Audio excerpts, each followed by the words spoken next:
இந்திய ராணுவத்தில் பணிபுரியும் போது 2 பிள்ளைகளும் ராவி நதியில் தவறி விழுந்து மரித்து விட்டார்கள். பிறகு அவர் மற்றும் அவர் மனைவி பிள்ளைகள் இழந்த துக்கத்தில் என்ன செய்வது என்று தெரியாமல் தவித்துக் கொண்டு இருக்கும் போது இயேசு கிறிஸ்து தரிசனம் கொடுத்து இருவரும் ஆண்டவருக்கென்று ஊழியம் செய்யும்படி அழைக்கப்பட்டார்கள்.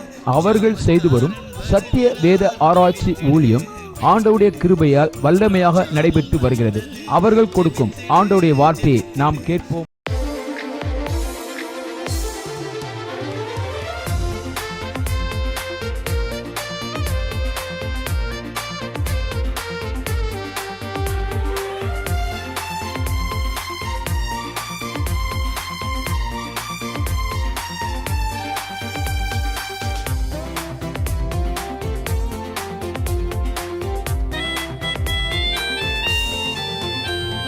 நன்றி நன்றி நன்றி இயேசு நன்மைகள் செய்தார். நன்றி நன்றி நன்றி நன்றி இயேசு நன்மைகள் செய்தார். நன்றி ஆபத்திலும் விபத்திலும் நித்தம் காத்தாரே. நன்றி ஆபத்திலும் விபத்திலும் நித்தம் காத்தாரே. நன்றி அழைத்தவர் உண்மையுள்ளவர், தேவன் அன்பாய் இருக்கிறார்.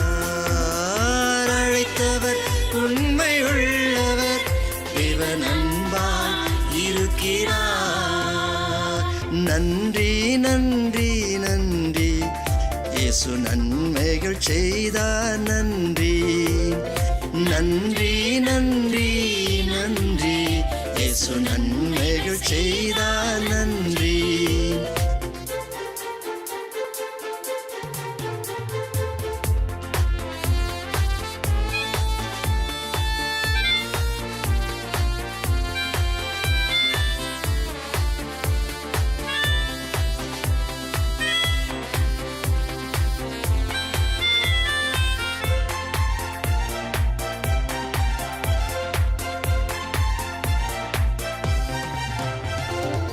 துன்பம் துயரத்தில் துவண்டு கிடந்தேன், இயேசு கண்டென்னை ஆதரித்தார்.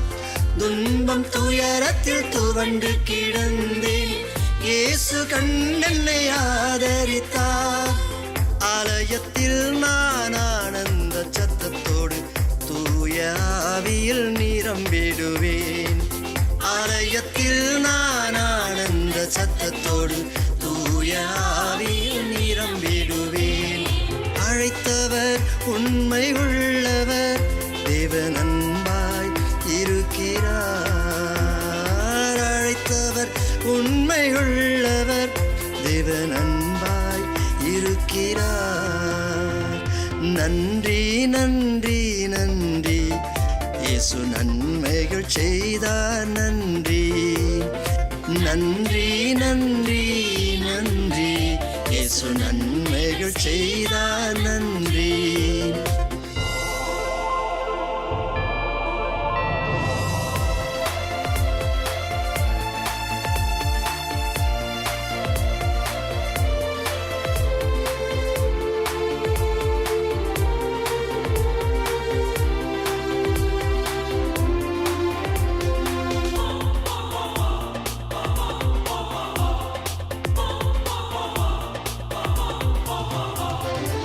சத்தியத்தை நான் கேட்டதினால் விடுதலை வாழ்வில் அடைந்தேனே.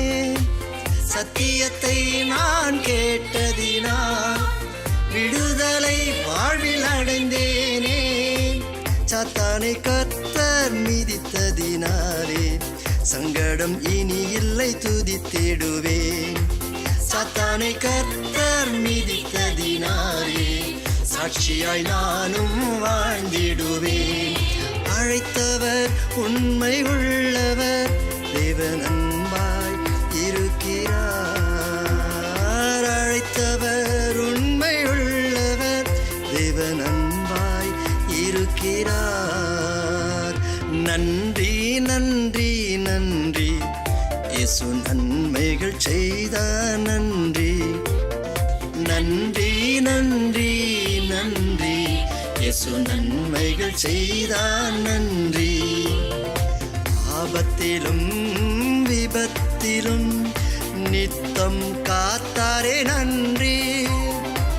ஆபத்திலும் விபத்திலும் நித்தம் காத்தாரே நன்றி.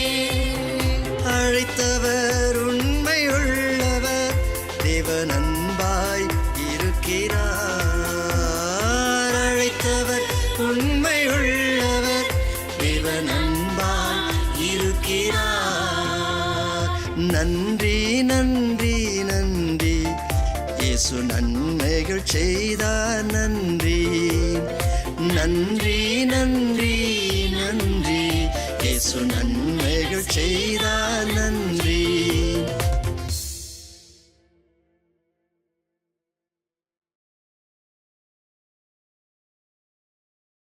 கர்த்தருடைய பரிசுத்த நாமத்திற்கு மகிமை உண்டாவதாக. இந்த நாளிலே ஆண்டவர் நம்மோடு பேசும்படியாக அல்லேலூயா. கண்களை மூடி நாம் செபித்து ஆண்டவர் நம்மோடு பேசணும். எங்கே 2 அல்லது 3 பேர்கள் இருக்கிறார்களோ அவர்கள் நடுவிலே நான் வருவேன். அல்லேலூயா. கர்த்தர் என்ன செய்வார்? நமக்கு வார்த்தைகளை மூலமாக நம்மோடு பேசி நம்மை பலப்படுத்துவார். அன்பின் பரலோகத்தின் பிதாவே, இந்த ஆசீர்வதிக்கப்பட்ட நல்ல காலை வேளைக்காக நன்றி உள்ளத்தோடுமே சோத்திரிக்கிறோம். ஆண்டவரே, நீர் எங்களோடு பேசுங்க. உம்முடைய பிள்ளைகளாக நாங்கள் உம்முடைய வார்த்தைக்கு கேட்டு அதன்படி வாழ எங்களை ஒப்பு கொடுத்து செபிக்கிறோம். பரிசுத்த ஆவியானவர் எங்களோடு இடைப்படுங்க. உம்முடைய நாமம் மட்டும் உயர்த்தப்படட்டும். அடியனை மறைத்து நீ வெளிப்படுங்க. இந்த சபைக்கு ஏற்ற வார்த்தைகளை நீர் கொடுங்க. ஆசீர்வதிக்கிறோம்ப்பா. எல்லா துதிக மகிமை உமக்கு ஒருவருக்கே நாங்கள் ஏறெடுக்கிறோம். இயேசுவின் நாமத்தில் ஜெபிக்கிறோம் ஜீவ நல்ல பிதாவே, ஆமேன். அல்லேலூயா. எத்தனை பேர் சந்தோஷமாக இருக்கிறீங்க?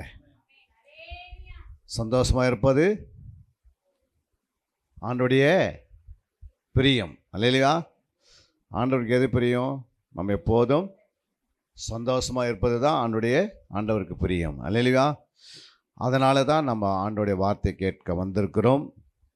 இந்த நாளில் கூட ஆண்டவர் நம்மோடு பேசும்படிக்கு நீதிமொழிகளின் புஸ்தகத்தில் 4ஆம் அதிகாரம் 5ஆம் வசனம், 6ஆம் வசனம், 7ஆம் வசனம், 8ஆம் வசனம், 9ஆம் வசனத்தை வாசிக்க போகிறோம். நீங்கள் கேளுங்க, வாசிங்க. ஞானத்தை சம்பாதி, புத்தியையும் சம்பாதி, என் வாயின் வார்த்தைகளை மறவாமலும் விட்டு விலகாமலும் இரு. அதை விடாதே, அது உன்னை தற்காக்கும். அதன் மேல் பிரியமாயிரு, அது உன்னை காத்துக்கொள்ளும். ஞானமே முக்கியம், ஞானத்தை சம்பாதி. எண்ணத்தை சம்பாதித்தாலும் புத்தியை சம்பாதித்துக்கொள். நீ அதை மேன்மைப்படுத்து, அது உன்னை மேன்மைப்படுத்தும். நீ அதை தழுவிக்கொண்டால் அது உன்னை கனம் பண்ணும். அல்லேலூயா. என்ன அந்த காரியத்தை நீங்கள் பார்த்தீங்கன்னா, ஞானத்தை சம்பாதி, புத்தியும் சம்பாதி, என் வாயின் வார்த்தைகளை மறவாமல் விட்டு விலகாமல் இருங்கள். அல்லேலூயா. ஞானத்தை சம்பாதி, புத்தியும் சம்பாதி, என் வாயின் வார்த்தைகளை மறவாமல் விட்டு விலகாமல் இரு. அதை விடாதே, அது உன்னை தற்காக்கும். அதின் மேல் பிரியமாயிரு, அது உன்னை பாதுகாக்கும். அல்லேலூயா. எது? என் வாயின் வார்த்தைகளை.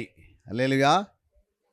மறவாமல் விட்டு விலகாமல் இருன்றார். ஒன்றும் மறக்கக்கூடாது, இன்னொன்று விட்டு விலகக்கூடாது. அதை விடாதே, அதை உன்னை தற்காக்கும். ஆண்டோட வார்த்தை என்ன சொல்லுது?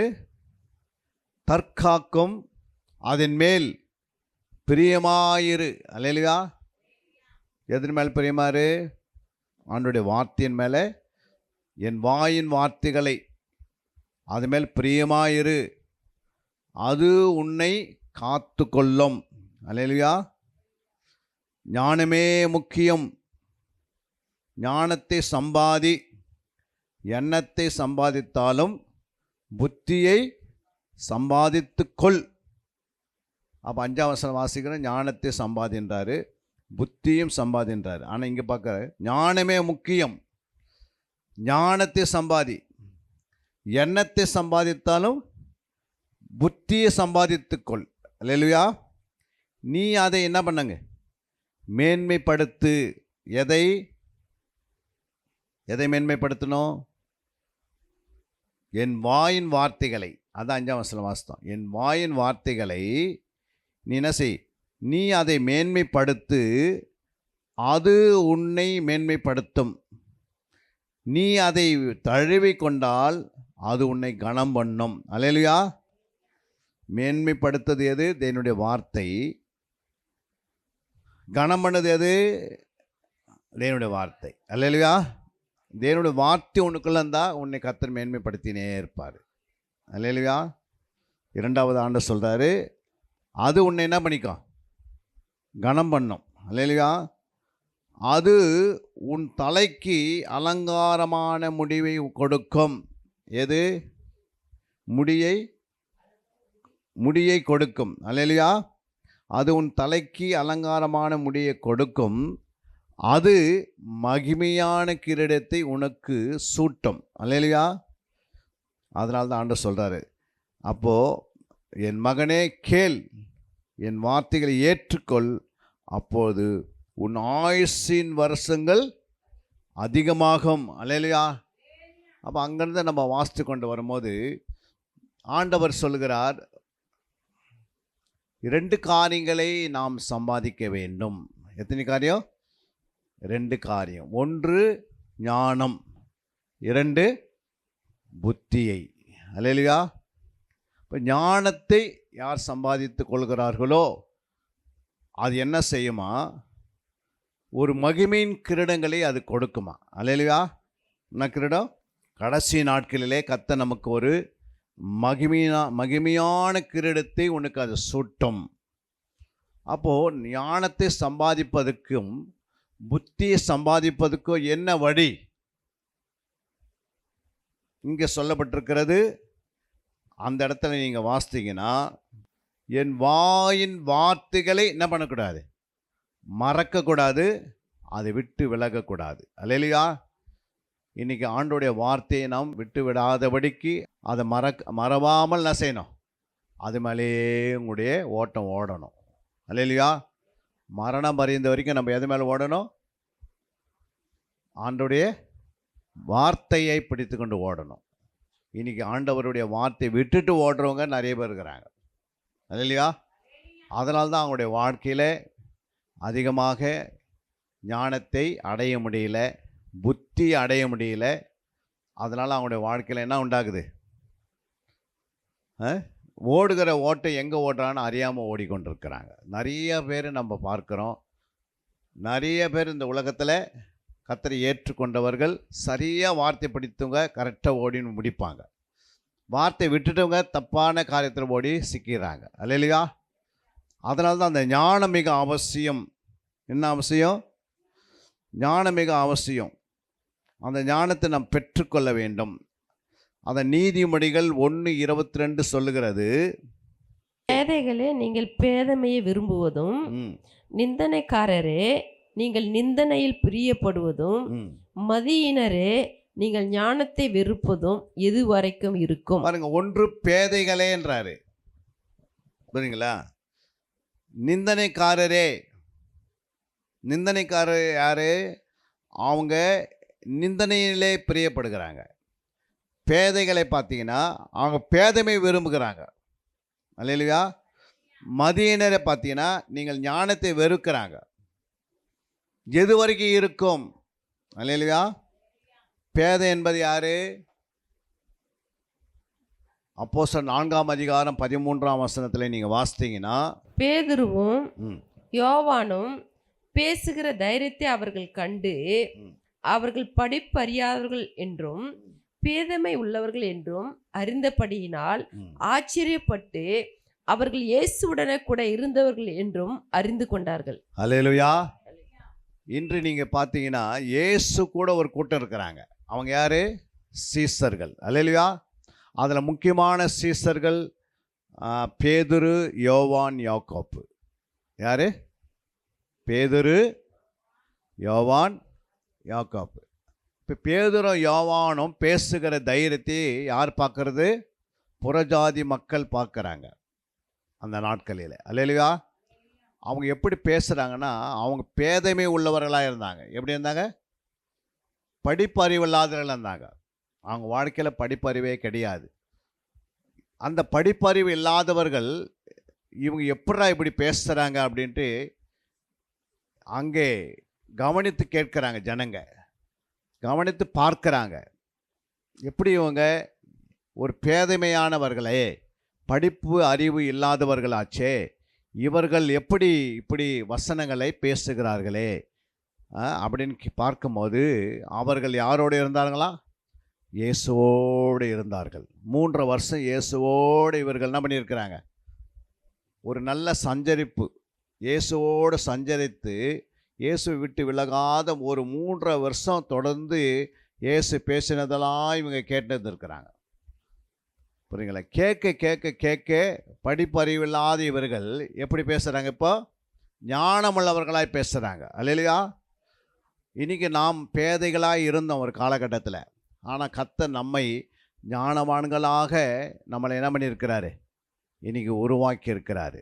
காரணம், பேதையாக இருக்கிறவர்களுக்கு சீக்கிரமாக நம்ம அந்த வார்த்தை ஏற்றுக்கொள்ளக்கூடிய கிருபை ஆண்டவர் தருகிறார். அல்லேலூயா. கிருபையும் கூடவே தருகிறார். அப்போது இங்கே அமர்ந்திருக்கிற அத்தனை பேருங்களே பேதைகளாக இருந்தோம். ஆனால் கர்த்தர் இன்னைக்கு நம்மளை ஞானவான்களாய் மாற்றியிருக்கிறார். அல்லேலூயா. அதனால தான் ஆண்டவர் சொல்கிறார் அங்கே அந்த வசனத்தில் நான் வாசிக்கும் போது, 2வது அங்கே பார்த்தீங்கன்னா, நீங்கள் ஞானத்தை வெறுப்பதும் எது வரைக்கும் இருக்கும் மதியினரே. மதிக்காத ஒரு கூட்டம் ஞானத்தை என்ன பண்ணுறாங்க? வெறுக்கிறாங்க. 3வது அதில் பார்த்தீங்கன்னா, ஞானத்தை அவர்கள் என்ன செய்கிறாங்க? வெறுக்கிறாங்க. ஏன் வெறுக்கிறாங்க? அவங்க மதியினரே. மதியனா யார்? மதியனா யார்? ஆண்டவருடைய வார்த்தைக்கு கீழ்ப்படியாதவர்கள். அல்லேலூயா. ஆண்டவருடைய வார்த்தை சொல்லுகிறபடி வாழாதவர்கள். ஆண்டவர் என்ன சொல்லுகிறாரோ அதுக்கு எதிர்த்து நிற்கிறவர்கள். அல்லேலூயா. ஆண்டவருடைய வார்த்தையிலே நிலைத்திருக்காதவர்கள். புரியுதுங்களா? இவங்க எப்படி இருக்கா? மதியினரே. மதிக்க மாட்டேன்றீங்களே. அல்லேலூயா. அப்போது மதியினரே என்ன பண்ண மாட்டாங்க? மதிக்காதவங்களுக்கு ஞானம் என்ன பண்ண எப்படி இருக்கும்? நீங்கள் ஞானத்தை வெறுப்பாங்க. எது வரைக்கும் இருக்காது பார்த்தீங்கன்னா கடந்து அப்படியே போயினே இருக்கும். அதனால தான் ஆண்டவர் என்ன சொல்கிறாரு? மதியினரே, நீங்கள் ஏன் ஞானத்தை வெறுக்கிறீங்க? இன்றைக்கி அநேக ஞானத்தை வெறுத்து விட்டாங்க. இல்லையா? அது பாருங்கள், அடுத்த வசனத்தை வாசிக்கும் போது நீதிமொழி 16:16 சொல்லுகிறது, பொன்னை சம்பாதிப்பதிலும் ஞானத்தை சம்பாதிப்பது எவ்வளவு உத்தமம், வெள்ளியை சம்பாதிப்பதிலும் புத்தி சம்பாதிப்பதிலும் எவ்வளவு மேன்மை. பாருங்க, பொன்னை சம்பாதிப்பதிலும் அல்லேலூயா ஞானத்தை சம்பாதிப்பது எவ்வளவு உத்தமம். பொன்னை காட்டிலும் ஞானத்தை சம்பாதிப்பது எவ்வளவு உத்தமம். வெள்ளியை சம்பாதிப்பதிலும் புத்தியை சம்பாதிப்பது எவ்வளவு மேன்மை. அல்லேலூயா. அப்போ ஞானம், பொன்னை காட்டிலும் ஞானம் விலையேறி பெற்றது. வெள்ளியை காட்டிலும் புத்தி எவ்வளோ மேன்மையானது. அல்லேலூயா.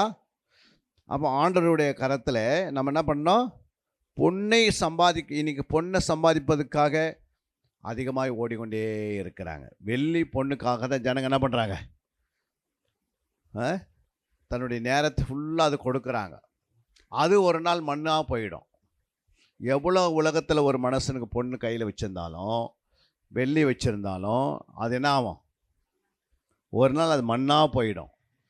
ஆனால் என்னுடைய வாயின் வார்த்தைகள் தான் ஞானத்தை கொடுக்கும். அல்லையா? என்னுடைய வாயின் வார்த்தை தான் மனுஷனுக்கு புத்தியை தரும். அப்போ பொன்னை காட்டிலும் ஞானம் விலையேறி பெற்றது, புத்தியை காட்டிலும் எது சொல்லுங்கம்மா? வெள்ளியை காட்டிலும் புத்தி மேன்மையானது. 1 யோவான் 5:20 நீங்கள் வாசிக்கும் போது, அன்றியும் நாம் சத்தியம் உள்ளவரை அறிந்து கொள்வதற்கு தேவனுடைய குமாரன் வந்து நமக்கு புத்தியை தந்திருக்கிறார் என்று அறிவோம். அவருடைய குமாரனாகிய இயேசு கிறிஸ்து எண்ணப்பட்ட சத்தியமுள்ளவருக்குள்ளும் இருக்கிறோம். இவரே மெய்யான தேவனும் நித்திய ஜீவனுமாய் இருக்கிறார். அல்லேலூயா. பாருங்க, சத்தியமுள்ளவரை அறிந்து கொள்வதற்கு நாம் என்ன செய்ய வேண்டும்? ஆண்டவராக இயேசு கிறிஸ்து இந்த பூமிக்கு வந்து ஒரு மனுஷனுக்கு புத்தியை தருகிறார். யாரை அறிவதற்கு? சத்தியமுள்ள தேவனை. அல்லேலூயா. பிதாவாகிய தேவனை நாம் என்ன செய்யணும்?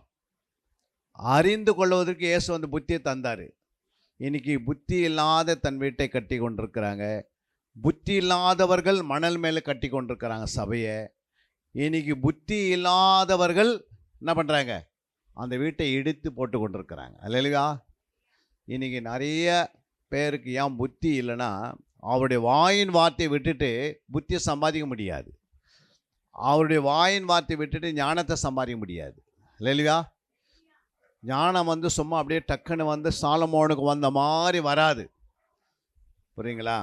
அதை தான் அங்கே சொல்கிறாரு யாக்கோப்பு 1ஆம் அதிகாரம் 5ஆம் வசனத்தில், உங்களில் ஒருவன் ஞானத்தில் குறைவுள்ளவனாயிருந்தால் யாவருக்கும் சம்பூரணமாய் கொடுக்கிறவரும் ஒருவரையும் கடிந்து கொள்ளாதவருமாகிய தேவனிடத்தில் கேட்க கடவன், அப்பொழுது அவனுக்கு கொடுக்கப்படும். அல்லேலூயா. அப்போ சம்பூரணமாய் கொடுக்கிறார் பாருங்க. அவர்கிட்ட போய் என்ன பண்ணோம்? ஞானத்தை கேட்கணும். அல்லேலூயா. அந்த ஞானம் தான் அவனுடைய வாயின் வார்த்தைகள். இந்த வாயின் வார்த்தையை விட்டுவிட்டு நாம் இஷ்டம் போல் ஓடிக்கொண்டிருக்கிறோம். அல்லேலூயா. இன்றைக்கி ஞானம் இல்லாமல், புத்தி இல்லாமல் இன்றைக்கி ஜனங்களை நாம் பார்க்க முடியல. அல்லேலூயா. இது ரெண்டு சம்பாதிச்சிட்டிங்கன்னா உன் வாழ்க்கையில் என்ன இருக்கும்? ஆண்டவருடைய வார்த்தையை நீங்கள் சம்பாதிக்கும் போது, ஞானத்தை சம்பாதிக்கும் போது, புத்தியை சம்பாதிக்கும் போது நிறைய ஆத்துமாக்களை நம்ம ஆதாயப்படுத்தலாம். அல்லேலூயா. அதான் லூக்கா 2ஆம் அதிகாரம் 52ஆம் வசனத்தில் வாசிக்கிறோம். இயேசுவானவர் ஞானத்திலும் வளர்த்தியிலும் தேவ கிருபையிலும் மனுஷர் தயவிலும் அதிக அதிகமாக விருத்தி அடைந்தார். இயேசுவானவர் யாரு? இயேசுவான என்ன பண்ணியிருக்கிறாரு? இயேசுவானவர் ஞானத்திலும் வளர்த்தியிலும், பாருங்க, ஞானத்திலும் வளர்த்தியிலும் தேவ கிருபையிலும் மனுஷ தயவிலும் அதிக அதிகமாய் விருத்தி அடைந்தார். அல்லேலூயா. அப்போ இயேசு ஞானத்திலும் வளர்த்தியிலும் ஏன் அவ்வளோ வளர்ந்தார் அப்படின்னா, தேவனுடைய தயவெல்லாம் மனுஷனுடைய தயவெல்லாம் ஏன் வந்ததுன்னா அந்த ஞானம். அல்லேலூயா. அவருக்குள்ள ஞானம் சிறந்தது வாய்களாக இருந்தது. புரியுங்களா? அவரும் வளர்றாரு, சும்மா அப்படி வளரல. புரியுங்களா? அவர் நமக்கு என்ன பண்ணுறாரு? தன்னுடைய அடிச்சுவடுகளை கற்றுக் கொடுக்கிறார். அல்லேலூயா. அவர் என்ன செய்தார்? சொல்ல பாருங்க, நீதிமொழிகள் 19:8 சொல்கிறது, ஞானத்தை பெற்றுக்கொள்கிறவன் தன் ஆத்துமாவை சிநேகிக்கிறான், புத்தியை காக்கிறவன் நன்மை அடைவான். அல்லேலூயா. இப்போ ஞானத்தை வந்து பெற்றுக்கொள்கிறவன் தன் ஆத்துமாவை சிநேகிக்கிறான், புத்தியை காக்கிறவன் நன்மை அடைவான். அப்போ ஞானத்தை நம்ம பெற்றுக்கொள்ள வேண்டும். புரியுங்களா? யார் இடத்துல இருக்குதுன்னு ஞானன்றது என்ன பண்ணிக்கணும்? போய் அவங்ககிட்ட என்ன பண்ணணும்? பெற்றுக்கொள்ள. அப்போ ஞானம் யாருக்கிட்ட இருக்கும்? ஆண்டவராக இயேசுக்கிட்ட ஞானம் இருந்தது. அதனால் எல்லா ஜனங்களும் யார்கிட்ட போயிட்டாங்க? ஒரு கூட்டம் வந்து இயேசுவை தேடி ஓடுறாங்க. அதுக்கு என்ன காரணம் அப்படின்னா, அவங்ககிட்ட என்ன இருந்தது? இயேசுக்கிட்ட ஞானம் இருந்தது. அல்லேலூயா. அந்த ஞானம் இருந்ததுனால்தான் எல்லா ஜனங்களும் இயேசுவை என்ன பண்ணாங்க? ஓடி ஓடி என்ன பண்ணாங்க? இயேசுவின் வாயின் வார்த்தையில் கேட்டாங்க. புரியுங்களா? அதுக்கு என்ன காரணம்? அவர் ஞானத்திலே வளர்ந்திருக்கிறார். எதில் வளர்ந்தார்?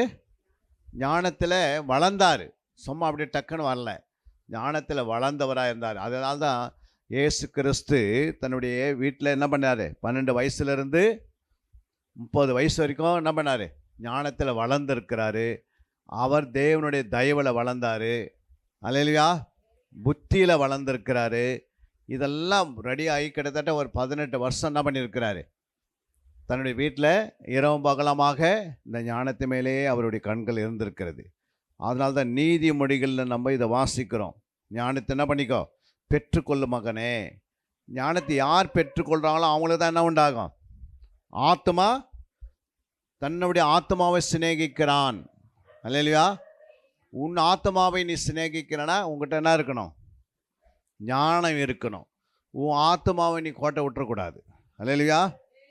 அதனால தான் நீ இன்னொரு வருஷம் கூட நீ வாசிங்க, நீதிமொழிகள் அங்கே 24ஆம் அதிகாரம் 14ஆம் வசனத்தை. அப்படியே ஞானத்தை அறிந்து கொள்வது உன் ஆத்மாவுக்கு இன்பமாயிருக்கும். பாருங்க, ஞானத்தை என்ன செய்யணுமா? அறிந்து கொள்ளணும். அறிந்து கொள்ளணும். ஞானத்தை அறிந்து கொள்ளணும். உன் ஆத்மாவுக்கு இன்பமாயிருக்கும். ஆத்மா இன்பமாயிருக்கும். அதை பெற்றுக்கொண்டால் அதை பெற்றுக்கொண்டால் அது முடிவில் உதவும். அது முடிவிலே உதவும். உன் நம்பிக்கை வீண் போகாது. உன் நம்பிக்கை வீண் போகாது. அல்லேலூயா. இப்போ ஞானத்தை அறிந்து கொள்வது ஆத்மாவுக்கு இன்பமாயிருக்கும். உனக்குள் ஒரு ஆத்மா இருக்கிறது, அது இன்பமாக இருக்கணும். அப்படின்னா எப்படி இருக்கும்? ஞானத்தை அறிந்து கொள்ளணும், ஞானத்தை சம்பாதிக்கணும். அதுவே முக்கியம்னு சொல்லியிருக்கிறார் ஆண்டவர். அப்போ இதெல்லாம் நம்ம விட்டுட்டு நம்ம இஷ்டம் போல என்ன பண்ண முடியாது. நீதிமொழிகள் 3:13 சொல்லுது, ஞானத்தை கண்டடிக்கிற மனுஷன், புத்தியை சம்பாதிக்கிற மனுஷனும் பாக்கியவான்கள். ஹல்லேலூயா. யார் பாக்கியவான்கள்? ஞானத்தை சொல்லுங்கம்மா. ஞானத்தை கண்டடிக்கிற மனுஷன். ஞானத்தை கண்டடிக்கிற மனுஷனும் புத்தியை சம்பாதிக்கிற மனுஷனும் பாக்கியவான்கள். சொல்ற அதன் வர்த்தகம் வெள்ளி வர்த்தகத்திலும் அதன் ஆதாயம் பசு பொன்னிலும் உத்தமமானது. எது? ஞானம். முத்துகளை பார்க்கலாம் அது விலையேற பெற்றது. நீ இச்சிக்கப்படத்தக்கது ஒன்றும் அதற்கு நிகரல்ல. அல்லேலூயா. ஞானத்தை பெற்றுக்கொள்ள, ஞானத்தை அறிந்து கொள்வது, ஞானத்துக்கு முக்கிய இடம். ஞானத்துக்கு நீ முதல் இடத்தை கொடுக்கணும். அல்லேலூயா. அதன் வலது கையில் தீர்க்க ஆயுசு இருக்கிறது, அதன் இடது கையில் செல்வமும் கனமும் இருக்கிறது. எதின் இடது கையில சொல்லுங்கம்மா. ஞானத்துக்கு வலது பக்கத்துல தீர்க்க ஆயுசு இருக்கிறது, ஞானத்துக்கு இடது பக்கத்துல செல்வமும் கனமும் இருக்கிறது. அதன் வழிகள் இனிதான வழிகள், அதன் பாதைகள் எல்லாம் சமாதானம். அது தன்னை அடைந்தவர்களுக்கு ஜீவ விருட்சம். அதை பற்றி கொள்கிற எவனும் பாக்கியவான்கள். அல்லேலூயா. கர்த்தர் ஞானத்திலே பூமியை அஸ்திபாரப்படுத்தி புத்தியினாலே வானங்களை ஸ்தாபித்தார். புத்தியினாலே வானங்களை என்ன பண்ணிட்டாரு? ஸ்தாபித்தார். இவ்வளோ பெரிய பூமியை நீங்க பார்க்குறீங்க. இந்த பூமியில என்ன இருக்கிறது அப்படின்னு பார்த்தா, இந்த பூமி உருண்டையா இருக்கிறது. அது எப்படி ஆண்டவர் அந்த பூமியை அஸ்திபாரப்படுத்தினார்? பூமியை எப்படி அஸ்திபாரப்படுத்தினார் சொல்லுங்கம்மா. பூமியை எப்படி ஆண்டவர் அஸ்திபாரப்படுத்தினார் என்றால், ஞானத்தினாலே பூமியை அஸ்திபாரப்படுத்தினார். அல்லேலூயா. எவ்வளோ பெரிய பூமி இது! இந்த பூமியில் கடல் இருக்கிறது. அல்லேலூயா. கடலுக்குள்ளே நிறைய பொக்கிஷன் இருக்கிறது, பூமியில நிறைய பொக்கிஷன் இருக்கிறது. இதெல்லாம் யார் உண்டாக்குனது? யார் அஸ்திபாரப்படுத்தினார்னா ஆண்டவராகிய இயேசு ஒருவரே. அல்லேலூயா. அல்லேலூயா. அப்போ எவ்வளோ பெரிய அந்த ஞானத்தில் சிறந்தவராக இருந்தனால்தான் இதெல்லாம் நிறைவேறுகிறது. அல்லேலூயா. அதனால தான் ஆண்டவர் பாருங்க, சங்கீதம் 104:24 வாசிக்கிறோம், கர்த்தாவே உமது கிரியைகள் எவ்வளவு திரளாய் இருக்கிறது, அவைகள் எல்லாம் ஞானமாய் படைத்தீர், பூமி உம்முடைய பொருட்களினால் நிறைந்திருக்கிறது. அல்லேலூயா. அப்போ உமது கிரியைகள் எவ்வளவு திரளாய் இருக்கிறது. அப்போ எப்படி இந்த பூமியில எவ்வளவு கிரியை இருக்கிறது? இதெல்லாம் எப்படி அவர் ஞானமாய் படைத்தார்? இது அவைகள் எல்லாம் ஞானமாய் படைத்தீர், பூமி உம்முடைய பொருள்களால் நிறைந்திருக்கிறது. அப்போ இந்த பூமி எல்லா பொருளால நிறைந்திருக்கிறதுக்கு காரணம் என்னன்னா, இதுக்கு ஒரே ஒரு காரணம் தான் ஞானம். அல்லேலூயா. தேவனிடத்திலிருந்து இயேசு ஞானத்தை கற்றுக்கொண்டாரு. இயேசுவிடத்தில் ஞானத்தை நம்ம என்ன செய்யணும்? கற்றுக்கொள்ள வேண்டும். அப்போதான் நாமும் இந்த பூமியில் என்ன பண்ணுவோம் சொல்லுங்க? ஆத்மா அதிகமாக ஆதாயப்படுத்துவோம். அதே அநேக ஆத்துமாக்களை நித்தித்து கொண்டு போகுவோம். அல்லேலூயா. பாருங்க, சங்கீதம் 136:5 சொல்கிறது, வானங்களை ஞானமாய் உண்டாக்கினவரை துதியுங்கள், அவர் கிருபை என்றும் உள்ளது. அல்லேலூயா. அப்போ அவர் என்ன செய்தாரு? வானங்களை எப்படி பண்ணாரு? ஞானத்தினால உண்டாக்கினார் ஆண்டவர். பூமியை எப்படி உண்டாக்கினாரு? ஞானத்தினால் உண்டாக்கினார். பூமியில் உள்ளவைகளெல்லாம் எப்படி உண்டாக்கினாரு? அதுவும் ஞானத்தினால் உண்டாக்கினார். அல்லேலூயா. எது படைச்சாலும் ஆண்டவர் ஞானமாய் படைச்சார். அதுக்கு ஒரு ஞானம் இல்லை அப்படின்னா வேறு எதையுமே நம்மளால் செய்ய முடியாது. எரேமியா 10:12 சொல்லுகிறது, அவரே பூமியை தம்முடைய வல்லமையினால் உண்டாக்கி பூச்சக்கரத்தை தம்முடைய ஞானத்தினால் படைத்து வானத்தை தம்முடைய அறிவினால் விரித்தார். அல்லேலூயா. இந்த வானம் விரிந்திருப்பதுக்கு அறிவு. பூமி என்ன பண்ணிட்டாரு? ஞானத்தினால் படைக்கிறார். அல்லேலூயா. அப்போ எவ்வளோ பெரிய தேவனை நாம் வணங்குகிறோம், எவ்வளோ பெரிய தேவனை நாம் பின்பற்றுகிறோம், எவ்வளோ பெரிய தேவனோடு நம்ம இருக்கிறோம். அல்லேலூயா. அவருடைய பிள்ளைகள் எப்படி இருக்கணும்? ஞானத்தில் சிறந்தவர்களாக இருக்கணும். அல்லேலூயா. அப்போ எல்லாமே என்ன பண்ணனா, எல்லாம் அந்த ஞானம் எப்படி வருது அப்படின்னா நீங்கள் அவருடைய வாயின் வார்த்தைகளினாலே. அல்லேலூயா. யாருடைய வாயின் வார்த்தை சொல்லுங்க? யோபு 23:12 வாசிக்கும் போது, அவர் உதடுகளின் கற்பனைகளை விட்டு நான் பின்வாங்குவதில்லை. அவருடைய வாயின் வார்த்தைகளை எனக்கு வேண்டிய ஆகாரத்தை பார்க்கிலும் அதிகமாய் காத்துக்கொண்டேன். பாருங்க, அவர் உதடுகளின் கற்பனைகளை விட்டு நான் பின்வாங்குவதில்லை.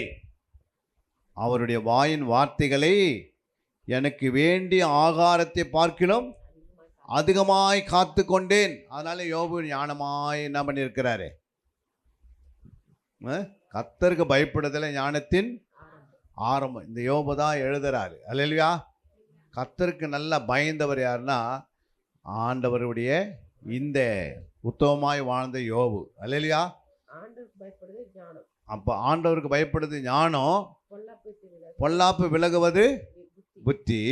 அப்போ ஆண்டவருக்கு நம்ம பயப்படணும்னா யோபு எப்படி பயந்தாரு? தேவனுக்கு பயந்து வாழ்ந்ததுனால அவனுடைய இழப்பில் அவன் மறுபடியும் கட்டப்படுகிறான். அதுக்கு என்ன காரணம்னா ஞானம், அறிவு, புத்தி இது அவனுக்குள்ள அதிகமாக இருந்தது என்று பார்க்கிறோம். அல்லேலூயா.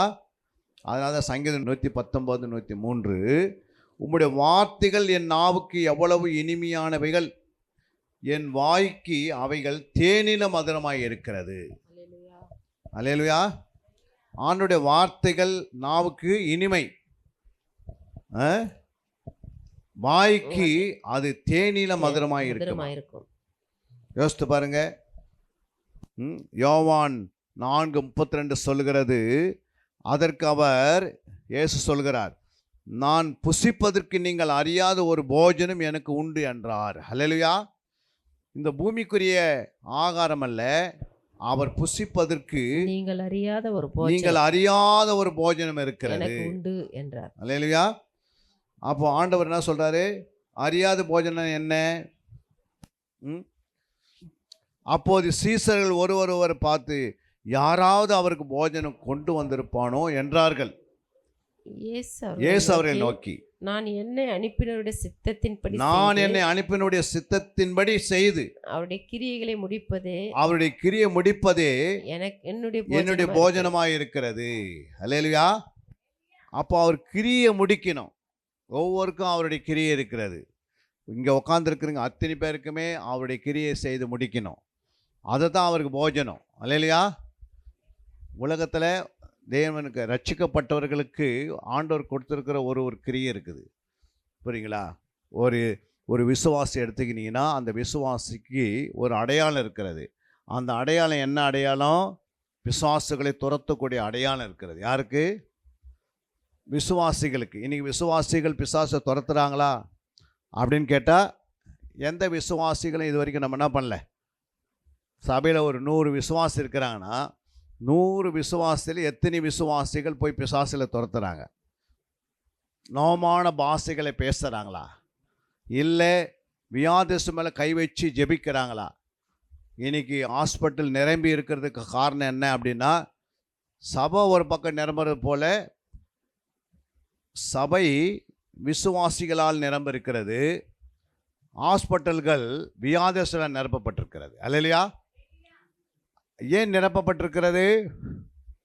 இந்த சபையில் இருக்கிற விசுவாசிகளுக்கு நல்ல போதகர் என்ன பண்ணல, நல்ல போதகராக இருந்தால் அந்த விசுவாசிகளுக்கு ட்ரைனிங் தருவாங்க. போய் ஹாஸ்பிட்டலில் ஊழியம் செய்யுங்க. எதுக்கு? ஹாஸ்பிட்டல் எதுக்கு ஊழியம் செய்யணும்? வியாதிஸ்தர்கள் மேலே போய் என்ன செய்யணுமா? கைகளை வைத்து ஜெபிக்கணுமா? அல்லேலூயா. போய் ஹாஸ்பிட்டலில் வியாதிஸ்தர் மேலே கைகளை வைப்பார்கள். அப்போ வியாதிஸ்தனா குணமடைவார்கள், சுகமடைவார்கள். அப்போ அந்த ட்ரைனிங்கு இன்னைக்கு விசுவாசிகளுக்கு கொடுக்குறாங்களா? கொடுக்கணும். அல்லேலூயா. ஒவ்வொரு மேய்ப்பரும் கொடுத்தா தான் ஆண்டோடைய சித்தம் நிறைவேறும். இன்றைக்கி ஹாஸ்பிட்டல் நிரம்புறது போல், ஆலயங்கள் நிரம்புறது போல், சினிமா தியேட்டர்கள் நிரம்பி இருக்கிறது. அப்புறம் எல்லாமே நிரம்பிடுச்சு. ட்ரெயின்லாம் நிரம்பிடுச்சு. இப்போது புரியுங்களா? பஸ்ஸில் போனால் இடம் கிடைக்கலை, ட்ரெயினில் போனால் இடம் கிடைக்கலை, ஃப்ளைட்டில் போனால் இடம் கிடைக்கலை. அப்புறம் ரோட்டில் போனால் ஜனங்க ஏகப்பட்ட ஜனங்க இருக்கிறாங்க. எல்லாமே நிரம்பி இருக்கிறது. ஆனால் பரலோகம் நிரம்பணுன்னா விசுவாசிகள் போய் என்ன பண்ணணும்? வியாதிஸ்தர் மேலே கைகளை வைக்கணும். அப்படி தான் நம்ம மார்க் 16:17 நம்ம வாசிக்கிறோம். விசுவாசிகள் நடக்கிற அடையாளங்கள் யாவன அப்படின்னு. அப்போ விசுவாசிகள் இந்த வேலையை செய்கிறார்களா? விசுவாசிகள் இந்த வேலையை செய்கிறாரா இல்லையா? இல்லை. அல்லேலூயா. ஏன் செய்யலை? விசுவாசிகளுக்கு சரியான பயிற்சி இல்லை. மந்தைகளுக்கு என்ன இல்லை? சரியான பயிற்சி இல்லை. ஏன்னா மந்தைகளே எப்படி இருக்கிறாங்க? வியாதிஸ்தர்களாக இருக்கிறாங்க, பலவீனமாக இருக்கிறாங்க. மந்தைகளே என்ன பண்ணுது? சபையை நம்பி நம்பி நம்பி போதகரை நம்பி கொண்டிருக்கிறது. வாசிங்க அந்த வசனத்தை. மார்க்கு 16:17-18. விசுவாசிக்கிறவர்களால் நடக்கும் அடையாளங்களான என் நாமத்தினாலே பிசாசுகளை துரத்துவார்கள், என் நாமத்தினாலே பிசாசுகளை துரத்துவார்கள், நவமான பாஷைகளை பேசுவார்கள், நவமான பாஷைகளை பேசுவார்கள், சர்ப்பங்களை எடுப்பார்கள், சர்ப்பங்களை எடுப்பார்கள், சாவுக்கேதனை யாதொன்றை குடித்தாலும் சாவுக்கேதன் யாதொன்று குடித்தாலும் அவர்களை அது சேதப்படுத்தாது. வியாதிஸ்தர் மேல் கைகளை வைப்பார்கள், வியாதிஸ்தர் மேல கைகளை வைப்பார்கள், அப்போது அவர்கள் சொஸ்தமாவார்கள் என்றார். இவ்விதமாய் கர்த்தர் அவர்களுடன் பேசின பின்பு அவர்களோடு பேசின பின்பு பரலோகத்துக்கு எடுத்துக்கொள்ளப்பட்டு தேவனுடைய வலது பாரிசத்தில் உட்கார்ந்தார். தேவனுடைய வலது பாரிசத்தில் போய் இயேசு உட்கார்ந்தார். அவர்கள் புறப்பட்டு போய் எங்க பிரசங்கம் பண்ணினார்கள். கர்த்தர் அவர்களோட கூட கிரியை நடப்பித்தார். கர்த்தர் அவர்களோட கிரியை என்ன பண்ணிட்டாரு? நடப்பித்து அவர்களால் நடந்த அடையாளங்களினாலே வசனத்தை உறுதிப்படுத்தினார். அல்லேலூயா. அப்போ எவ்வளோ அடையாளம் நடந்துக்குது? கர்த்தர் கூட இருக்கிறாரு. கர்த்தர் கூட இருக்கும்போது, பரிசுத்த ஆவியானவர் உனக்குள்ளே இருக்கும்போது, நீங்கள் புறப்பட்டு போனீங்கன்னா எங்கே போனாலும் என்ன செய்வீங்க? அடையாளங்களை செய்வீங்க. அல்லேலூயா. பிசாசுகளை துரத்துவீர்கள், வியாதிஸ்தர் மேலே கைகளை வைப்பீர்கள், ஆத்மா ஆதாயம் செய்வீர்கள், ஆத்மாவுக்கு சுவிசேஷத்தை அறிவிப்பீர்கள். இப்படி எல்லா விசுவாசிகளும் சபையில் இருக்கிறவங்க என்ன பண்ணோம்? போய் அறிவிக்கணும், இந்த வேலையை செய்யணும். ஆனால் இன்றைக்கி விசுவாசிகளே என்ன பண்ணுறாங்க? விசுவாசிகளுக்கு சுவிசேஷம் அறிவிக்கிறதா இருக்கிறது. விசுவாசிகளே இன்னும் எப்படி இருக்கிறாங்க சொல்லுங்கள்? விசுவாசிகள் எப்படி இருக்கிறாங்க? பிசாசுகளை துரத்தக்கூடிய வல்லமை அவங்களுக்குள்ளே இல்லாத இருக்கிறது. அவர்களே பாவத்தில் விழுந்து கிடக்கிறது பார்க்குறோம். விசுவாசிகள் பின்மாற்றம் அடைந்த விசுவாசிகளை பார்க்குறோம். இடர் உள்ள விசுவாசிகளை பார்க்குறோம். புரியுங்களா? ஜெபிக்காத விசுவாசிகளை பார்க்குறோம். இன்னும் அவர்கள் ஜபனா என்னன்னு தெரியாத வாழ்கிற விசுவாசிகளை பார்க்கிறோம். ஆண்டோடைய இருதயத்தை அறியாத விசுவாசிகள் இருக்கிறாங்க. இன்னும் அவர்கள் ஆண்டவருக்காக எழும்பி பிரகாசிக்கிற ஒளியாய் இல்லை. அல்லேலூயா. காரணம் என்ன? ஆனால் அவங்களை உருவாக்க வேண்டியது அவசியம். தன் பிள்ளைகளை பெற்றெடுப்பது இயேசு. ஆனால் அந்த பிள்ளைகளை என்ன செய்யணுமா? உருவாக்கணும். அல்லேலூயா. எப்படி உருவாக்கணும்? இங்கே உருவாக்கணும். எங்கே உருவாக்கணும்? சபையில் விசுவாசிகளை சீசனாக உருவாக்கணும். அப்போ சீசனாக நீ உருவாக்கினா தன்னைத்தான் நான் வெறுப்பான், தன் சிலுவை எடுப்பான், ஆத்மா ஆதாயம் செய்வான். அல்லேலூயா. இயேசுவை பின்பற்றுவான், உலகத்தை வெறுப்பான், குடும்பத்தை வெறுப்பான். அப்புறம் ஒரு சீசனாகனா என்னென்ன வெறுப்பான்? எல்லாத்தையும் வெறுத்து இயேசு மேலேயே அன்பாக இருப்பான். இயேசுவினுடைய சுவிசேஷத்தை அவன் போய் எல்லாருக்கும் சொல்லுவான். இந்த காரியம் இன்றைக்கி சபை என்ன பண்ணிச்சு? சபை அநேக போதகர்கள், அநேக மேய்ப்பர்கள் என்ன பண்ணியிருக்கிறாங்க? செய்ய வேண்டியதை அவங்க செய்யாமல் செய்யாதெல்லாம் செய்து கொண்டிருந்தால் ஆண்டுடைய கோபம் பூமியின் மேல் பற்றி எரியும். அல்லேலூயா. சில போதகர்கள் அதை செய்கிறார்கள், அதிகமாக செய்யலை, கொஞ்சம் கொஞ்சமாக என்ன பண்ணுறாங்க. சில சபை போதகர்கள் நல்ல சீசர்களை உருவாக்கணும்னு பாரப்படுறாங்க. சில சபை போதகர் என்ன பண்ணுறாங்க, சீசர்களை உருவாக்காமல் விசுவாசிகளை வைத்து அடையாளங்கள் கூட அவங்களுக்குள்ள நடக்கிறதில்ல. அந்த அளவுக்கு அவங்க அவிசுவாசியாக இருக்கிறாங்க. நிறைய விசுவாசிகள் சபைக்கு போகிறாங்க, தவிர அந்த சபையில் ஆண்டவர் அனுப்புகிறாரு. ரட்சிக்கப்படுகிற கர்த்தர் அனுதினமும் சபையில் சேர்த்து கொண்டு வந்தார். ஆனால் அந்த சபையில் சேர்த்தா மேய்ப்பனுடைய வேலை என்ன?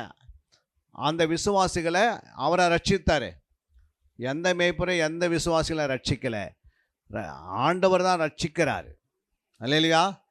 நம்ம சுவிசேஷத்தை அறிவிக்கணும், நம்ம ஜெபிக்கணும், ஆனால் விலையை சேர்க்கிற கர்த்தர் ஒருவரே. அப்போ அவர் கொண்டு வந்து சபையில் சேர்த்தா அந்த விசுவாசிகளை வச்சுக்கணும். அவங்ககிட்ட தன் சுயநலத்துக்காக பயன்படுத்திடுறாங்க, சுயநலத்தினுடைய தன் குடும்பத்துக்காக பயன்படுத்துகிறாங்க. விசுவாசிகளை தன்னுடைய ராஜ்யம் கட்டக்கூடாது, ஆண்டுடைய ராஜ்யம் கட்டக்கூடாதுபடிக்கு, அவர்களை உருவாக்காதபடிக்கு அவர்களுக்கு என்ன செய்திருக்கிறாங்க. அல்லேலூயா. அவர்களுக்கு செய்ய வேண்டிய வேலையை என்ன பண்ணல, செய்யலை விசுவாசிகளை. அல்லேலூயா. அதனால் விசுவாசியுடைய இரத்தப்பை யார் மேலே வரும்? அந்த மேய்ப்பர் மேலே வரும்ன்ட்டு நம்ம வாசிக்கிறோம். அங்கே வாசித்து பாருங்கள். அப்போஸ்தலர் 20ஆம் அதிகாரத்தில் 26 வாசித்து 27.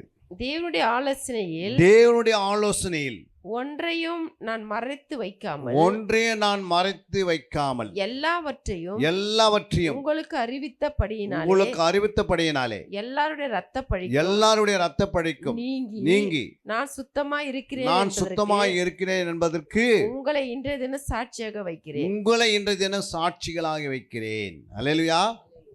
தேவனுடைய ஆலோசனை ஒன்றையும் என்ன பண்ண சபைக்கு அவரே நான் மறைத்து வைக்கவில்லை. அல்லேலூயா.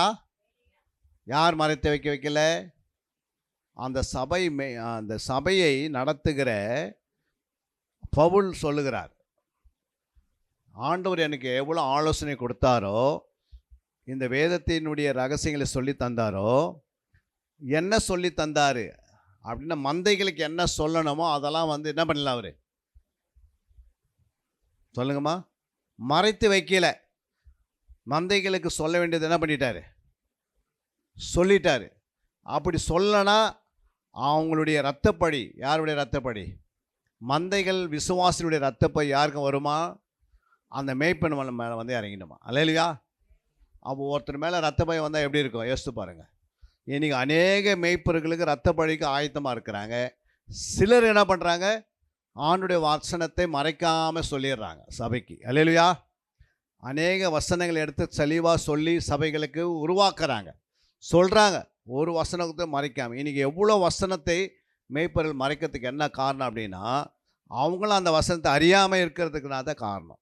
சில மேய்ப்பர்கள் வேத வசனங்களை அறியாமல் இருக்கிறாங்க, சில மேய்ப்பர்கள் அறிந்து நல்லா பேசுகிறாங்க. அல்லேலூயா. அறியாமல் பேசுகிறவங்க அந்த விசுவாடைய ரத்தப்படி அந்த மேய்ப்பனுடைய குடும்பத்து மேலே வந்துடும். புரியுங்களா? நீங்கள் வரப்போகிற காலங்களில் பாருங்கள், இன்னும் வரப்போகிற காலங்களில் நிறைய மேய்ப்பு ரோடு தெருவுக்கு வருவாங்க. அதுக்கு என்ன காரணம்? அல்லேலூயா. அதுக்கு என்ன காரணம் அப்படின்னா, ஆண்டவர் சொன்ன வார்த்தையை மறைக்கக்கூடாது. என்ன செய்யக்கூடாது? ஆண்டவர் என்ன வார்த்தை சொன்ன, நீங்கள் புறப்பட்டு போய் சகல ஜாதிகளையும் சீசராக்கினார். அதை நீ மறைச்சிட்டேன். இப்போ நான் அந்த இரத்தப்படி யாருக்கு வரும்? சீசர்களை உருவாக்கணுன்றதே யாருடைய கடமை? அந்த போதகர், சபை போதகருடைய கடமை. அதை நீ உருவாக்கலைன்னா அந்த இரத்தப்படி யார் மேலே வரும்? சொல்லுங்கம்மா. அந்த மேய்ப்பர் மேலேயே வந்துடும். அவங்க ஒரு நாள் சபையை விட்டு ஓடுறக்கூடிய தருணம் கிடைக்கும் பாருங்கள். சில நேரத்தில் அந்த இரத்தப்பழி அவங்க மேலே ஏன் வருதுன்னா, உனக்கு டைம் கொடுத்துருக்கிறாரு. நீ ஒரு மேய்ப்பராக இருந்து சபையை நடத்தும் போது உனக்கு ஆண்டவர் வேதத்தை கையில் கொடுத்துருக்கிறாரு. அந்த வேதத்தில் இருக்கிற வார்த்தைகளை, வசனங்களை, சத்தியங்களை, அதுக்குள்ளே இருக்கிற ரகசியங்களை ஆண்டவர் என்ன ஆலோசனை கொடுத்தாரோ அந்த ஆலோசனையை பிள்ளைகளுக்கு என்ன பண்ணியிருக்கணும், மந்தைகளுக்கு மறைக்காமல் சொல்லணும். அதான் சொல்ல, தேவனுடைய ஆலோசனையின் ஒன்றையே நான் மறைத்து வைக்காமலும் எல்லாவற்றையும் உங்களுக்கு என்ன பண்ண அறிவித்தபடியினாலே. அப்படி முழு ஆண்டவர் கொடுத்த முழு வேதத்தை பவுல் என்ன செய்தார்? நிருபங்களை எழுதும் போது அந்த நிருபத்தினுடைய புத்தகத்தில் அவர் என்ன பண்ணியிருக்கிறார்? எல்லாவற்றையும் சபைக்கு தெரிவித்தார். அல்லேலூயா. இன்னைக்கு அதை மறைக்கிறதுனால யாருக்கு மேன்மை? வசனத்தை மறைக்கிறதுனால யாருக்கு மேன்மை? பிசாசுக்கு மேன்மை உண்டாகுது. அல்லேலூயா. ஆண்டோடைய வார்த்தையை நீ மறைச்சி புரியுங்களா? சொல்ல வேண்டியது கடமை. யாருடைய கடமை? மேய்ப்பினுடைய கடமை. அந்த மேய்ப்பின் என்னன்னா, அந்த முழு வேதத்தை ஜனங்களுக்கு என்ன பண்ணணும்? மறைக்காமல் சொல்லினே வரணும். அல்லேலூயா. இன்னைக்கு சொல்லுகிறார்களா என்று நம்ம ஆராய்ந்து பார்க்கணும். நம்ம எவ்வளோ மேய்ப்பர்களை பார்த்து கொண்டு வருகிறோம். ஒரு சில மேய்ப்பர்கள் ஆண்டோடைய வார்த்தைக்கு பயந்து அந்த வசனத்துக்கு நடுங்கி அந்த வசனத்தை என்ன பண்ணுறாங்க? வேதத்தில் கொடுத்த ஆலோசனைகளை கரெக்டாக அவங்களுக்கு சொல்லினே வராங்க. புரியுங்களா? காலத்தை பார்த்தால் நீங்கள் போதகனாக இருக்கணும் அப்படின்னு ஆண்டவர் சொன்னார். என்ன சொன்னார்? ஆனால் காலத்தை பார்த்தா ஜனங்க சபையில் என்ன இருக்குது? எப்படி இருக்குது? குழந்தைகளாகவே இருக்கிறாங்க. எப்படி இருக்கிறாங்க? குழந்தைகளாகவே இருக்கிறாங்க. அவங்களுக்கு பிசாசு துரத்தக்கூடிய வல்லமை அவங்களுக்குள்ளே இல்லை. நோய்களை வியாதிஸ்து மேலே குணமாக்கக்கூடிய தைரியம் இல்லை. அது யார் கற்றுக் கொடுக்கணும்? தன் மேய்ப்பன் கற்றுக் கொடுக்கணும். மேய்ப்பன் என்ன சொல்கிறாருன்னா, அது எனக்கு தெரியாது, நீங்கள் எப்படி நான் நடந்துக்கும் அப்படின்னு சொன்னால் என்ன நடக்கும்? அப்போ விசுவாசிகளை ஒரு நல்ல சீசனாக உருவாக்குற சபை நித்தியத்துக்கு போகும். விசுவாசிகளை நல்ல அடையாளங்களாக அவங்களை உருவாக்கினால் அந்த சபை பரலோகம் போகும். விசுவாசிகளுக்கு ஆண்டுடைய ஆலோசனையை கரெக்டாக கொடுத்துட்டா நிச்சயமாக அந்த சபை பரலோகம் போகும். அந்த மேய்ப்பரும் பரலோகத்துக்கு போவாங்க. விசுவாசிகளை அவர்களுக்கு கற்றுக் கொடுக்க வேண்டிய நேரத்தில் கற்றுக் கொடுத்து அவர்களை உருவாக்க நேரத்தில் உருவாக்கி அவர்கள் மூலமாக பல ஆத்துமாக்களை சம்பாதிப்பது தேவனுடைய கிரியை, சுத்தமான கிரியாக இருக்கிறது. அல்லேலூயா. தேவ சித்தமாக இருக்கிறது. ஆண்டோடைய சித்தத்தை அறிந்தது அங்கே செயல்படுத்த வேண்டும். அதனால தான் அங்கே சொல்கிறார் பாருங்க, 27, எல்லாருடைய இரத்த பழிக்கு நீங்கி நான் சுத்தமாக இருக்கிறேன். அல்லேலூயா. என்பதற்கு உங்களை இன்றைய தினம் என்ன பண்றாரு? சபையை சாட்சியை வச்சிடறாரு. சபைக்கு முன்னாடி என்ன பண்றாரு? அதனால தான் அப்போஸ்தலர் 20:20 வாசிக்கிறோம், புரோஜனமானவைகளில் ஒன்றே நான் உங்களுக்கு மறைத்து வைக்காமல் வெளியரங்கமாக வீடுகள் தோறும் உங்களுக்கு பிரசங்கித்து உபதேசம் பண்ணினேன். அல்லேலூயா. யாரு? புரோஜனமானவைகளில் ஒன்றே என்ன பண்ணல? நானே மறைத்து வைக்கவில்லை. நான் மறைத்து வைக்கல. நான் உங்களுக்கு என்ன பண்ணல? மறைத்து வைக்கல. சபைக்கு இன்னைக்கு மறைச்சிடுறாங்க. இன்னைக்கு சபைக்கு மறைச்சு ஆசீர்வாதமான செழிப்பான உபதேசங்களை ஜனங்களுக்கு சொல்லி வாக்குத்தத்தத்தை கொடுத்து எப்படியாவது கர்த்தர் உன்னை 1000 மடங்கு என்ன பண்ணிடுவார்? உன்னை ஆசீர்வதிப்பார். 10,000 முறை உன்னை ஆசீர்வதிப்பார். ஆலையில ஆண்டவர் சொன்ன தீமேத்துக்கு சொல்லும் போது அவர் என்ன சொல்கிறாருன்னா, இந்த வசனங்கள், இந்த வேதம் எதுக்காக கொடுக்கப்பட்டனா ஜனங்களை கண்டித்து போதிப்பதுக்காக, உபதேசிப்பதுக்காக. அல்லேலூயா. இதை சரியாக போதிக்கணும். இதில் மாயமலம் இருக்கக்கூடாது. இன்றைக்கி மாயமலம் பண்ணுகிற ஊழியர்கள் மூலமாக இன்றைக்கி சபை விசுவாசில் இடல் அடைந்து அவன் தண்ணி அடிச்சிக்கின்னு அவன் போத வஸ்திரங்களை உடுத்தி கொண்டு அவன் சண்டை போட்டு கோர்ட்டு கேஸு அந்த கேஸு இந்த கேஸு ஓடிக்கொண்டதுக்கு காரணம் என்னன்னா அவங்களுக்கு சரியான உபதேசம் சொல்லித்தராதனால. அல்லேலூயா. ரட்சிக்கப்பட்டு ஆண்டவர் என்ன பண்ணார்? அவர் மூலமாக ரட்சிக்கப்படுகிறாங்க. அவரே கொண்டு வந்து சபையில் சேர்க்கிறாரு. ஆனால் சபையில் சேர்க்கப்பட்ட விசுவாசிகள் எப்படி இருக்கிறாங்க அப்படின்னு பார்த்தா அந்த மேய்ப்பன் நடத்துகிற விதத்தில் நடத்தாதனால இன்னைக்கு தெருவில் நிற்கிற அளவுக்கு இருக்குது விசுவாசிங்க. அல்லேலூயா. இன்னைக்கு நம்ம பார்க்குறோம், புரியுங்களா? ஏதாவது ஒரு கொலை நடந்தால் அந்த கொலையில் ஒரு விசுவாசி அதில் உள்ளே இருக்கிறான். அல்லேலூயா. அவனை உள்ளே இருக்கிறதை நாம் பார்க்கிறோம். காரணம் என்ன? அந்த மேய்ப்பனுடைய வேலை என்ன செய்யலை? புரோஜனமானவைகளின் ஒன்றையும் நான் என்ன பண்ணல? உங்களுக்கு மறைத்து வைக்காமல் வெளியரங்கமாக வீடுகள் தோறும் உங்களுக்கு பிரசங்கித்து உபதேசம் பண்ணிட்டேன். அல்லேலூயா. இதை தான் ஆண்டோடைய சுவிசேஷம். சரிங்களா? 1 தெசலோனிக்கர் 2:4 சொல்கிறது, சுவிசேஷத்தை எங்களிடத்தில் ஒப்புவிக்கத்தக்கதாய் தேவன் எங்களை உத்தமன் என்று எண்ணினபடியே நாங்கள் மனுஷருக்கு அல்ல, எங்கள் இருதயங்களை சோதிக்கிற தேவனுக்கு பிரியமுண்டாக பேசுகிறோம். அல்லேலூயா. இப்போ நம்ம பேசுறது எதுக்காக சொல்லுங்க? நாங்கள் மனுஷருக்கு அல்ல. அல்லேலூயா. இன்னைக்கு மனுஷருக்காகத்தான் வசனம் பேசுகிறாங்க தவிர மனுஷனுக்கு பயந்து பேசுகிறாங்க. ஒருவேளை அவங்களுக்கு தசம்பாகம் கொடுக்கலன்னா அந்த மேய்ப்பருக்கு என்ன ஆகும்? அதனால் அவனுக்கு பயந்து, மனுஷருக்கு பயந்து அவன் திருடுகிற அந்த திருடை என்ன பண்ணுறாங்க? மறைக்கிறாங்க. அவன் வட்டிக்கு விட்டுன்னு வாழ்ந்து கொண்டிருப்பான். புரியுதுங்களா? அவனை மறைச்சிடுவாங்க. ஏன்னா அவங்ககிட்ட இந்த தசம்பாகம் வரும். அல்லேலூயா. வட்டிக்கு விட்டால் அவன் பரலோக ராஜ்யத்துக்குள்ளே வரவே முடியாது. அல்லேலூயா. பரிதானம் வாங்குறாங்க, ஆனால் அந்த பரிதானத்தை மறைக்கிறாங்க. அல்லேலூயா. இதெல்லாம் மறைச்சி வச்சு மனுஷருக்கு ஏற்ற சுவிசேஷத்தை, மனுஷருக்கு ஏற்ற உபதேசங்களை சபையில் போதிக்கிறதுனால பயந்து போயிருக்கிறாங்க சில மேய்ப்பர்கள். அல்லேலூயா. என்ன செய்யணும் அவங்களுக்கு புரியல. ஏன்னா மனுஷனுக்கு அடிமை ஆயிட்டாங்க. எத்தனையோ மேய்ப்பர்கள் கேட்குறோம், இந்த மாதிரி ஒரு நீங்கள் இரவு ஜபத்தை வைங்க அப்படின்னா நான் ஃபஸ்ட்டு யாரை கேட்கணும்? ஆடுகளை கேட்டு நான் என்ன பண்ணணும்? அந்த ஜபத்தை நடத்தணும் அப்படின்றாங்க. ஆடு மேய்ப்பனை நம்பி இருக்குதா? மேய்ப்பன் தேவனை நம்பி இருக்கிறானா? இல்லை எப்படி ஆண்டவர் வச்சிருக்கிறாரு? ஆடுகள் தான் மேய்ப்பனை நம்பி இருக்கணும். அல்லேலூயா. மேய்ப்பன் தேவனை நம்பி வாழணும். மோசே யாரை நம்பி இருந்தார்? தேவனை நம்பி. சகல பரிசுத்தவான்களை தேவனை நம்பி தான் சபைக்கு சத்தியத்தை பேசினாங்க. அல்லேலூயா. ஆனால் இன்னைக்கு விசுவாசிகளை கேட்டு நீ ஆலோசனை கேட்டு நீ விசுவாசிகள் எடுத்து கேட்கறதுனால உன்னுடைய உபதேசம் எப்படி இருக்குது? மனுஷனுக்கு ஏற்ற உபதேசமாக இருக்கிறது. எங்கள் இருதயங்களை சோதிக்கிற தேவனுக்கு பிரியமுண்டாக பேச மாட்டேன்றாங்க. அல்லேலூயா. அப்போது நம்முடைய இருதயத்தை யார் சோதிக்கிறது? எங்கள் இருதயங்களை சோதிக்கிற தேவன் தான் நம்முடைய இருதயத்தை சோதிப்பார். நீ என்ன பேசுகிற? நீ என்ன மறைக்கிற? நீ ஏன் சபைக்கு மறைக்கிற வசனங்களை? நான் சொன்ன வசனத்தை நீ என்ன பண்ணணும்? தைரியமாக பேசு. புரியுதுங்களா? நீ தைரியமாக பேச நான் உன்னோடு இருப்பேன். நீ அதை மறைச்சனா உன் வாழ்க்கையில் பிசாசு கூட இருப்பான். அல்லேலூயா. இன்றைக்கி நிறைய மேய்ப்பனுக்கு பக்கத்தில் யார் இருக்குதுன்னா ஆண்டவர் இருக்கிற இடத்துல பிசாசு இருக்கிறான். அதுக்கு என்ன காரணம்? மனுஷனுக்கு பயப்படுறாங்க, விசுவாசிகளுக்கு பயப்படுறாங்க, ஆனால் தேவனுக்கு பயந்து வாழலை. அதுக்கு என்ன காரணம்னா இந்த வசனம் சொல்லுகிறது. அவங்க என்ன பண்ணிட்டாங்க? அல்லேலூயா. நம்ம பண்ணாங்க, சுவிசேஷத்தை எங்களிடத்து ஒப்புவிக்கத்தக்கதாய் தேவன் எங்களை உத்தமன்ற என்று எண்ணி. என்னது? உத்தமன கையில் ஆண்டு என்ன பண்ணிட்டாரு? சுவிசேஷத்தை கொடுத்தாரு. நாங்கள் மனுஷருக்கு அல்லவா, நாங்கள் மனுஷனை பிரியப்படுத்த மாட்டோம், நாங்கள் சபையில் மனுஷனை நாங்கள் என்ன பண்ண மாட்டோம்? பிரியப்படுத்த மாட்டோம்.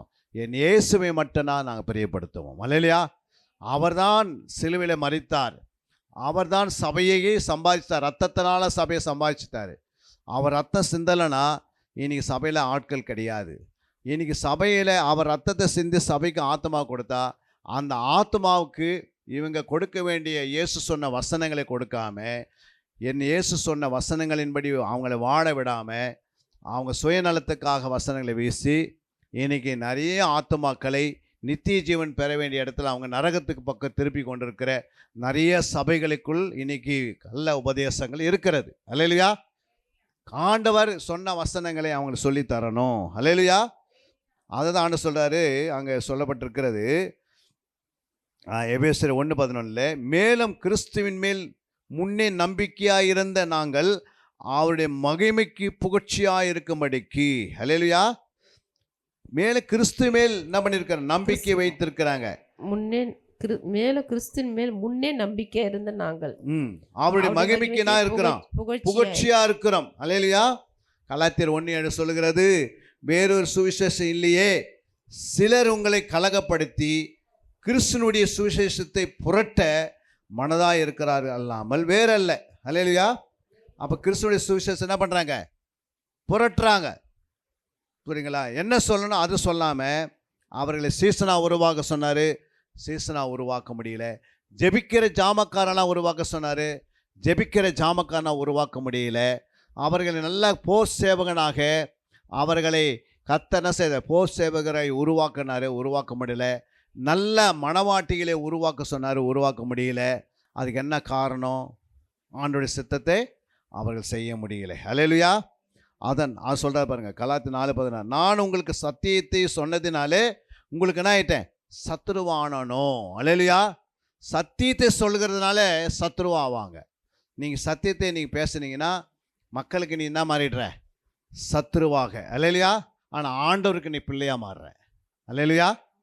ஆண்டவருக்கு என்ன மாறிடுவே, சத்தியத்தை சொன்னால் ஆண்டவருக்கு நீ பிள்ளையாக மாறுவ, ஒரு ஊழியக்காரனை மாறுவ, உன்னதமான ஊழியக்காரன் இருப்போம்.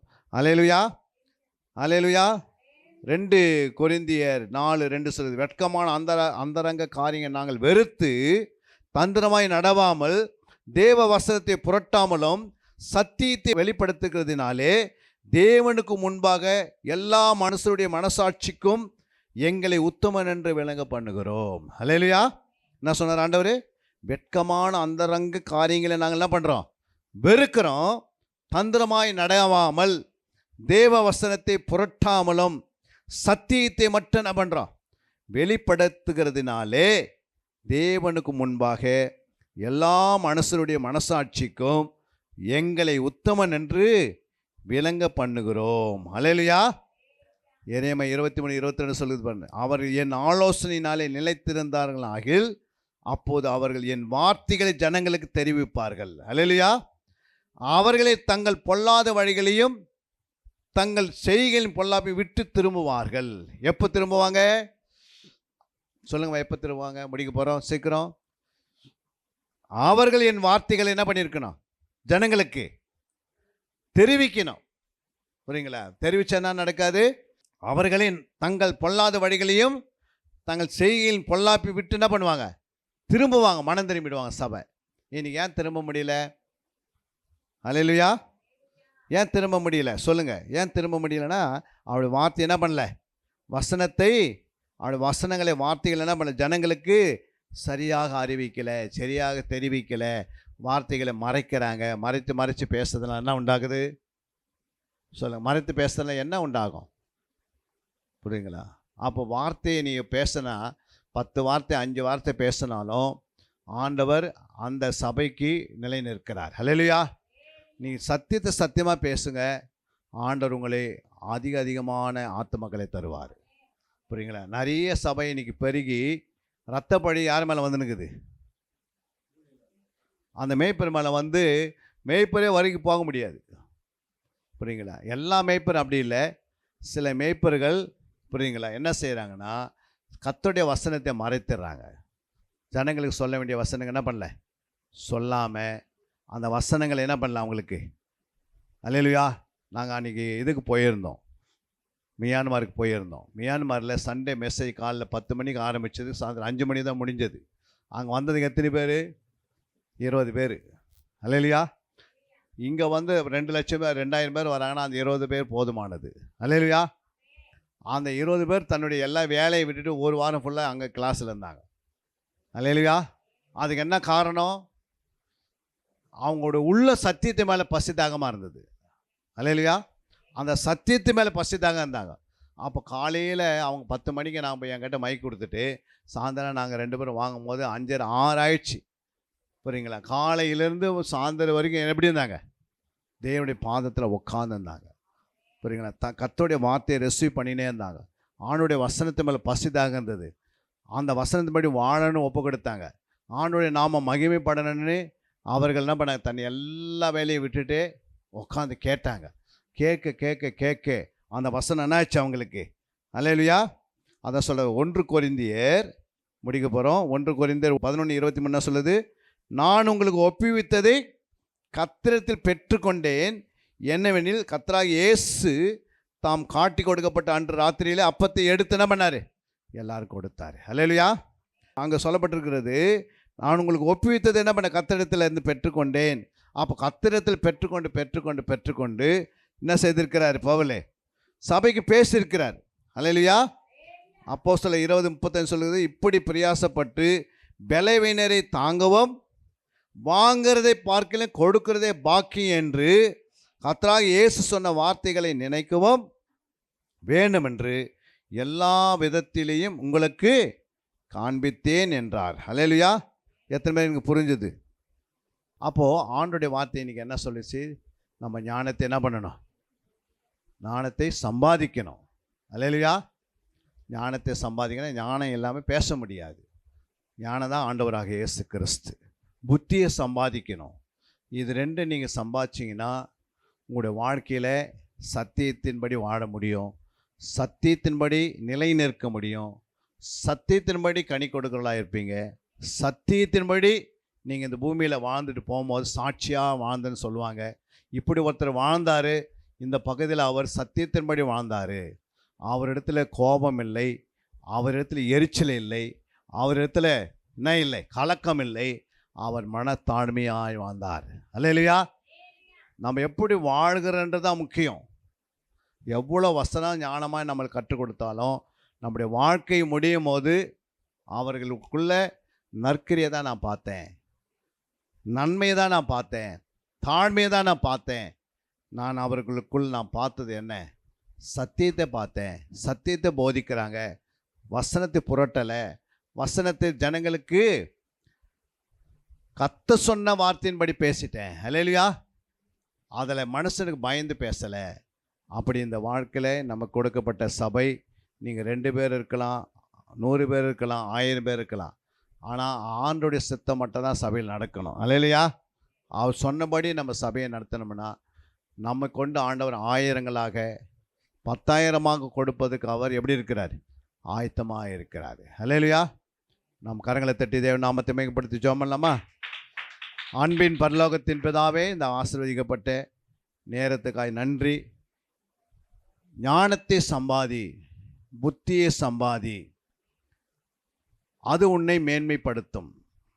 அதை தழுவி கொண்டால் உனக்கு மகிமையின் கிரீடத்தை கொடுக்கும். அல்லேலூயா. ஆண்டவர் தாமே இந்த வார்த்தையை ஆண்டவரே இந்த சபையில் நாங்கள் விதைத்திருக்கிறோம். இது பல நாடுகளுக்கு இந்த வசனம் போவதினாலே, பல இடங்களுக்கு போவதினாலே, இதன் மூலமாக சபைகள் ஸ்திரப்பட நீ உதவி செய்யுங்க. சபைக்கு நல்ல மேய்ப்பர்களை ஆண்டவரே சொல்லப்பட்டிருக்கிறது. எரேமியா 3:10 சொல்லுகிறது, என் இருதயத்துக்கு ஏற்ற மேய்ப்பனை நான் சபைக்கு நான் தருவேன், அவர்கள் அறிவோடும் புத்தியோடும் உங்களை வளர்ப்பார்களாக. உம்முடைய இருதயத்துக்கு ஏற்ற மேய்ப்பர்களை நீ சீக்கிரமாய் சபைகளுக்கு தாங்க ஆண்டவரே. அவர்கள் சபையை அறிவோடும் புத்தியோடு வளர்ப்பதற்கு ஒரு வழிவாசலை திறந்து தர முடியாது நான் செபிக்கிறோம். நல்ல மேய்ப்பன் தன் ஆடுகளுக்கு ஜீவனை கொடுக்கிறான். ஆண்டவரே, அந்த ஆடுகள் ஜீவனை பெற்று அது பரிபூரண அடையன் என்று உம்முடைய சித்தமாக இருக்கிறது. ஆனால் திருடனோ வசனத்தை திருடுகிறான். அவன் எதுக்காக திருடுகிறான்? மந்தைகளை திருடுவதற்காக. அப்படிப்பட்ட மேய்ப்பர்கள் சபைக்கு இல்லாதபடிக்கு நல்ல மேய்ப்பர்கள் இந்த சபைக்கு கொடுத்திருக்கிறீர். அந்த நல்ல மேய்ப்பர் ஆடுகளுக்கு சிறந்தவைகளை எடுத்து கொடுத்து, மேன்மையானவைகளை கொடுத்து, கிறிஸ்துவினுடைய இருதயத்துக்கு வசனங்களை எடுத்து கொடுத்து சபையை வளர்த்து தேவராஜ்ய கட்டப்பட நீ உதவி செய்வீராக.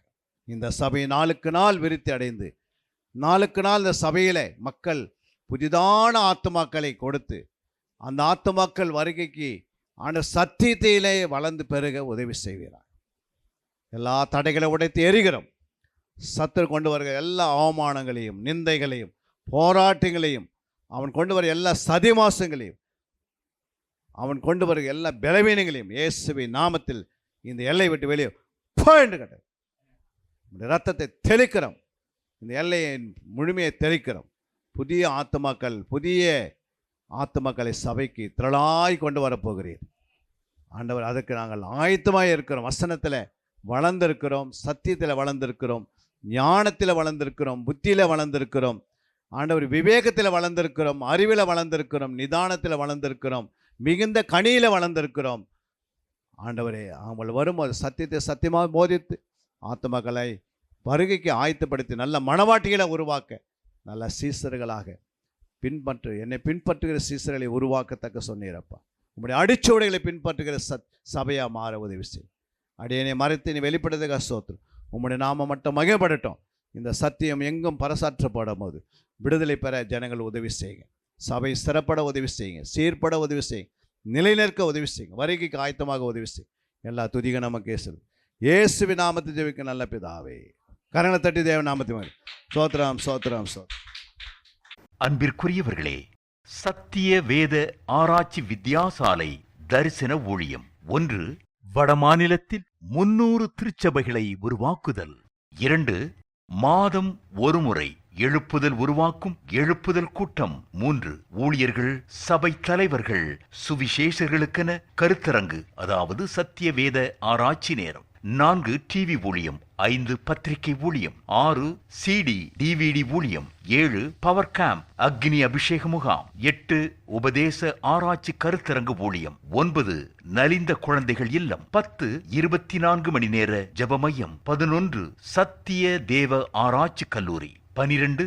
சிறுவர்கள் உருவாக்கும் ஊழியம். 13. மருத்துவ முகாம். 14. ஜெயில் ஊழியம். 15. கைப்பிரதி ஊழியம். 16. கிராம ஊழியம். 17. மிஷனரியை உருவாக்கும் ஊழியம். 18. நன்றி துதி ஆராதனை கூட்டங்கள். 19. சமூக நலப்பணிகள் ஊழியம். 20. இன்டர்நெட் மூலமாக ஆன்லைன் படிப்புகள். இது விரைவில் வரவிருக்கின்றது. 21. தேவனுடைய வருகைக்கு ஆயத்தப்படுத்துதல். இதனுடைய நோக்கங்கள்: 1 கோடி சீடர்கள் உருவாகுதல், 1 கோடி ஜாமக்காரர்கள் உருவாகுதல், 1 கோடி யுத்த வீரர்கள் உருவாகுதல், 1 கோடி ஊழியர்கள் உருவாகுதல். தரிசனத்தை அவன் கண்டபோது அவர்களுக்கு சுவிசேஷத்தை அறிவிக்கும்படி கர்த்தர் எங்களை அழைத்தார். புறப்பட்டு போக பிரயத்தனம் பண்ணி. அப்போஸ்தலர் நடபடிகள் 16:10.